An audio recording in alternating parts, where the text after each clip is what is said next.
بسم اللہ الرحمن الرحیم۔ السلام علیکم ورحمۃ اللہ وبرکاتہ۔ حماس اور غزہ میں اصل جنگ کیا ہے؟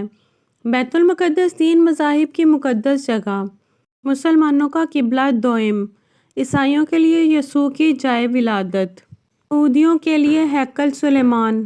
شروع کرتے ہیں حضرت ابراہیم علیہ السلام سے، جن کے دو بیٹے تھے، اسماعیل علیہ السلام اور اسحاق علیہ السلام۔ اسحاق علیہ السلام کے بیٹے تھے حضرت یعقوب علیہ السلام۔ یہیں سے کہانی شروع ہوتی ہے اسرائیل کی۔ اسرائیل یعنی اللہ کا بندہ، اور یہ لقب حضرت یعقوب علیہ السلام کو دیا گیا۔ حضرت یوسف علیہ السلام نے جب کفیل مصر بنے تو آپ کو حکم ہوا کہ اپنے تمام خاندان یعنی آل یعقوب کو مصر بلایا جائے، اور مصر کی سرزمین کا ایک مخصوص حصہ ان کے لیے مختص کیا گیا، اور اللہ کی طرف سے کہا گیا کہ اے آل یعقوب، اس سرزمین میں تمہارے لیے برکتیں ہیں۔ حضرت یوسف علیہ السلام 12 بھائی تھے، اسی لیے اللہ تعالیٰ نے ان کے لیے 12 چشمے جاری کیے، اور یوں اس سرزمین کا نام حضرت یعقوب کے لقب سے اسرائیل پڑ گیا، جسے آج یروشلم بھی کہا جاتا ہے۔ آپ کی نسل سے کم و بیش 70,000 انبیاء کرام آئے۔ حضرت یوسف علیہ السلام کے بھائی یہودا کی نسل آگے بڑھی تو اس میں سے آنے والے تمام بنی اسرائیلی یہودی کہلائے۔ وقت گزرتا گیا اور حضرت موسیٰ علیہ السلام کا دور آیا۔ جب فرعون نے مصر کی زمین آپ پر تنگ کی تو بنو اسرائیل کے ساتھ آپ کو مصر سے نکلنا پڑا۔ اس دوران بنی اسرائیل پر اللہ تعالیٰ کی بہت سے کرم نوازیاں بھی ہوئیں، جس میں من و سلویٰ، چشموں کی بہتات، مچھلیوں کے شکار کا ذکر قرآن پاک سے بھی ملتا ہے، اور وہیں ہمیں ایک گائے کا ذکر بھی ملتا ہے جس کے لوتھڑے سے مردے نے اللہ کے حکم سے زندہ ہو کر اپنے قاتل کا بتایا۔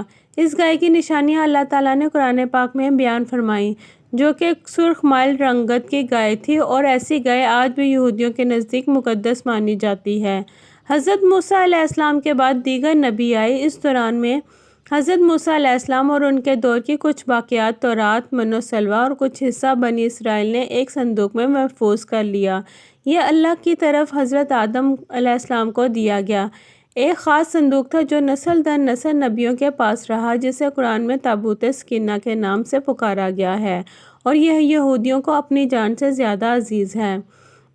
حضرت داؤد علیہ السلام نے جب جالوت کو ہرا کر اس سے تابوت سکینہ حاصل کیا تو یوں بنی اسرائیل نے انہیں نبی تسلیم کر لیا، اور حضرت داؤد علیہ السلام نے اس صندوق کی حفاظت کے لیے ایک ہیکل تعمیر کروانا شروع کیا، جو کہ ان کی زندگی میں مکمل نہ ہو سکا۔ ان کے بیٹے حضرت سلیمان علیہ السلام نے جنوں کی مدد سے اس کو مکمل کروایا۔ اسی دوران میں آپ کی وفات ہو گئی، اسی وجہ سے اسے ہیکل سلیمانی کہا جاتا ہے۔ بعد ازاں بابل کے بادشاہ بخت نصر نے اسرائیل پر حملہ کیا اور ہیکل سلیمانی کو بھی گرا دیا، اور تابوت سکینہ بھی اسے ساتھ لے گیا۔ سیپرس دی گریٹ نے دوبارہ یہ شہر حاصل کیا، یہودیوں کو دوبارہ یہاں آباد کیا، اور تابوت سکینہ کو بھی واپس لایا گیا۔ ہیکل سلیمانی ایک دفعہ پھر تعمیر کیا گیا۔ پھر وقت گزرا اور حضرت عیسیٰ علیہ السلام کی آمد ہوئی، جنہیں نعوذ باللہ یہودیوں نے دجال، ناجائز اور کیا کیا لقب دیے۔ یہاں سے یہودیوں میں سے دو الگ قومیں ہو گئیں، ایک یہودی اور دوسرے عیسائی۔ یہودیوں نے سازش کر کے حضرت عیسیٰ علیہ السلام کو صلیب پر چڑھانا چاہا، اور اللہ تعالیٰ نے انہیں اپنے پاس اٹھا لیا۔ اس کے بعد یہودیوں اور عیسائیوں میں کئی چھوٹی موٹی جنگیں ہوئیں۔ پھر عیسائی رومی بادشاہ ٹائٹس نے اس شدت سے یروشلم پر حملہ کیا کہ اس پورے علاقے کی اینٹ سے اینٹ بجا دی، ہیکل سلیمانی کو گرا دیا، جس کی صرف ایک دیوار اس وقت اپنی اصلی حالت میں موجود ہے، جسے دیوار گریا کہا جاتا ہے، جہاں یہودی جا کر تورات کی تلاوت کرتے ہیں اور یہ گریا ازارا کرتے ہیں۔ تابوت سکینہ بھی نہ جانے کہاں غائب ہو گیا۔ ٹائٹس کے حملے کے بعد یہودی آخری نبی کے انتظار میں تھے، کیونکہ اللہ پاک کا ان سے وعدہ تھا کہ انہیں پھر عروج بخشا جائے گا۔ اس وعدہ کا ذکر سورہ بقرہ میں بھی موجود ہے کہ اے بنی اسرائیل، ان نعمتوں کو یاد کرو جو تم پر کی گئیں، اور اپنا وعدہ پورا کرو، ایمان لاؤ تاکہ ہم بھی اپنا وعدہ پورا کریں۔ قیامت کی نشانیوں میں سے ایک نشانی یہ بھی ہے کہ ہیکل سلیمانی کی 3 دفعہ تعمیر ہوگی، جو کہ 2 دفعہ ہو چکی ہے۔ یہودی اپنے مسیحا آخری نبی کے انتظار میں تھے کہ ٹائٹس کے حملے کے 500 سال بعد نبی آخر الزماں کی ولادت ہوئی۔ یہاں یہودیوں کو یہ جھٹکا لگا کہ سارے نبی حضرت اسحاق کی نسل سے ہیں تو آخری نبی حضرت اسماعیل علیہ السلام کی نسل سے کیوں کر آگے اور انہوں نے ایمان لانے سے انکار کر دیا؟ مسلمانوں کے لیے بھی وہ انبیاء ہی کی نشانی تھے، اسی لیے ہیکل سلیمانی کو بیت المقدس کا نام دیا گیا۔ اسلام کے آغاز میں یہودیوں کو قائل کروانے کی خاطر ہی بیت المقدس کی جانب منہ کر کے نماز ادا کرنے کا حکم ہوا، کیونکہ یہودی اسی طرف منہ کر کے عبادت کیا کرتے تھے۔ 17 ماہ بعد ہماری عبادت کا رخ بیت المقدس سے بیت اللہ کی جانب موڑ دیا گیا، کیونکہ مسلمانوں کا شروع سے قبلہ اول وہی رہا جسے پہلے حضرت آدم علیہ السلام اور پھر حضرت ابراہیم علیہ السلام نے تعمیر کیا۔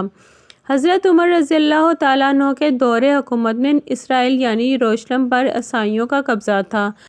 بیت المقدس کے ہی احاطے میں انہوں نے گرجا گھر تعمیر کیا ہوا تھا اور عین تابوت سکینہ والی جگہ وہ گند پھینکا کرتے تھے یہودیوں کی نفرت میں۔ یروشلم کی فتح کے وقت جب حضرت عمر رضی اللہ تعالیٰ عنہ وہاں گئے تو عیسائیوں پر برہم ہو گئے، وہاں صفائی کروا کر مسجد تعمیر کروائی اور قرآن میں موجود معراج والے واقعے کی نسبت سے اس مسجد کو مسجد اقصیٰ کا نام دیا۔ یہودیوں کی دیوار گریا بھی اسی احاطے میں موجود تھی تو زائرین کی حیثیت سے انہیں بھی وہاں آنے جانے کی اجازت دے دی گئی۔ خلافت عباسیہ تک یروشلم ایک مسلم شہر رہا۔ اس کے بعد عیسائیوں نے دوبارہ یروشلم پر حملہ کر کے اس پر قبضہ کر لیا۔ صلاح الدین ایوبی نے عیسائیوں کے خلاف 50 سے زائد جنگیں کر کے بیت المقدس دوبارہ حاصل کیا اور پھر 700 سالوں تک یہ خلافت عثمانیہ کے زیر سلطنت رہا۔ یہودیوں کو بھی دیوار گریا تک اپنے مذہبی اقدامات کی آزادی رہی اور یہودی آہستہ آہستہ پھر یروشلم میں آباد ہونا شروع ہو گئے۔ اس دوران میں کئی بار انہوں نے خلافت عثمانیہ کے سلطان کو پیسوں کے عوض یروشلم انہیں سونپنے کا لالچ دیا، لیکن ناکام رہے اور پھر دوسری جنگ عظیم میں عیسائی سپاہی ہٹلر نے چن چن کر یہودیوں کو مارا۔ قریباً 60 لاکھ کے قریب یہودیوں کا قتل عام کیا گیا اور یہ در بدر بھاگنے پر مجبور ہو گئے۔ اس دوران میں انہیں یہ اندازہ ہو چکا تھا کہ انہیں اب خود اپنی پہچان بنانی ہے اور بائبل میں موجود یہودیوں کے آخری عروج سے قبل والی کئی نشانیاں بھی ظاہر ہو چکی تھیں اور وہ یہ تسلیم کر چکے تھے کہ ان کا آخری مسیحا اب دجال ہوگا، جس کی بدولت پوری دنیا میں ان کا دوبارہ بول بالا ہوگا۔ انہوں نے برطانیہ سے ساز باز کر کے خود کو الگ ریاست تسلیم کروا لیا۔ یوں اسرائیل باقاعدہ ایک ملک کی صورت میں دنیا کے نقشے پر ابھرا۔ پھر آہستہ آہستہ انہوں نے فلسطین اور دیگر مصری علاقوں پر بھی قبضہ کر لیا۔ عرب ممالک اسرائیل کے خلاف جنگ پر آئے، لیکن اس وقت تک یہ خود کو اتنا مضبوط کر چکے تھے، عرب ممالک کو اس ایک چھوٹے سے ملک سے منہ کی کھانی پڑی۔ عیسائیوں نے بھی دیکھ لیا کہ اب ان سے لڑ کر کچھ وصول نہیں ہونا، تو باقاعدہ گرجا گھروں میں پادریوں نے تقریبات منعقد کیں اور یہودیوں کے معافی کا اعلان کیا گیا۔ یوں سیاسی اور اقتصادی مفاد پرستی نے 2000 سالوں سے ایک دوسرے کے ازلی و جانی دشمنوں کو ایک صف پر لا کھڑا کیا اور قرآن کی بات بھی سچ ہو گئی کہ یہود و نصارہ ایک دوسرے کے دوست ہیں۔ یہودیوں کے عقائد کے مطابق وہ ہیکل سلیمانی کی حفاظت نہیں کر پائے تو خود کو قصوروار کہتے ہیں، خود کو سزا دینے کے لیے زنجیروں اور چمڑے سے پیٹتے ہیں اور دیوار گریا کے پاس آہوازاری کرتے ہیں۔ وہ ایمان رکھتے ہیں تیسری بار انہیں پوری دنیا پر حکمرانی حاصل ہوگی، اس کے لیے انہیں مسجد اقصیٰ کو گرانا ہوگا، جس کی تیاریاں وہ کر چکے ہیں۔ کب سے مسجد اقصیٰ کے نیچے بارودی سرنگیں بچھا دی گئی ہیں۔ اس کے بعد ہیکل سلیمانی تعمیر کر کے تابوت سکینہ وہاں رکھنا ہے۔ تابوت سکینہ بھی وہ دوبارہ حاصل کر چکے ہیں، لیکن مسئلہ تھا سرخ گائے، کیونکہ ان کے عقیدے کے مطابق وہ ناپاک ہیں اور جب تک پاک نہیں ہو جاتے ہیکل سلیمانی تعمیر نہیں کر سکتے اور پاک ہونے کے لیے سرخ گائے کی قربانی دینا ہوگی، وہ گائے جس کی نشانیاں قرآن پاک میں بیان کی گئی ہیں، جو اس وقت بھی انہیں ڈھونڈنے میں مشکل ہوئی تھی۔ اب بھی 100 سال تک وہ ویسی گائے کی تلاش کرتے رہے۔